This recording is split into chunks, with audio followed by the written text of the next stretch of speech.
রাত তখন 12:45। মিনি শুয়ে শুয়ে ফোন স্ক্রোল করছিল। হঠাৎই দিদির গলার আওয়াজ, আজ তোর সাথে শুভ, আমার ঘুম আসছে না। শো না।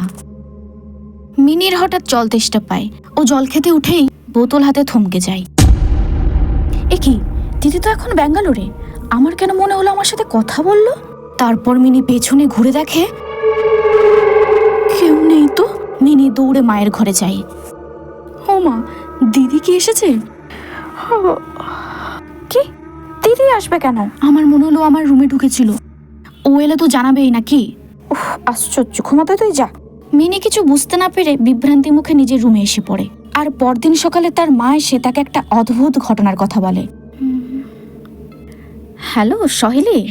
হ্যাঁ, তুমি তো জানো তোমাদের পাড়ায় আমি নতুন এসেছি বাবার চাকরি সূত্রে।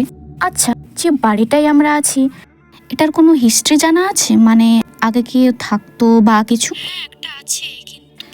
মিনি, তোকে একটা কথা বলার ছিল। আচ্ছা, আমি তোমাকে একটু পরে কল করছি, যদিও তোর বাবা তোকে জানাতে বারণ করেছে। কি ব্যাপার বলো না।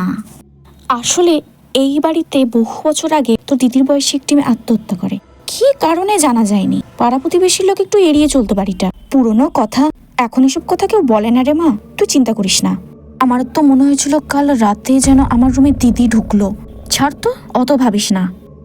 কিন্তু মিনি জানতো না এই বাড়িটাই একদিন ওর জীবনের সবচেয়ে ভয়ঙ্কর রাতের সাক্ষী হবে। তোর কথা খুব মনে পড়ছে রে দিদি, কবে আসবে?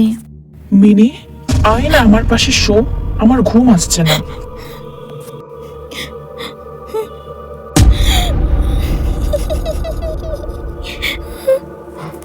আসতে বললাম না?